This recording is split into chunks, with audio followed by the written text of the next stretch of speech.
Fax అనే YouTube ఛానల్కు స్వాగతం.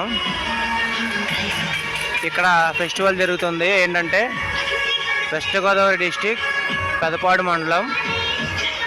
ఇది యేసు తిరుహృదయ మహోత్సవంలో అంటారు. ఇది 75,000 సంవత్సరాలు బట్టి చూడండి ఎంత బాగా జరుగుతుందో.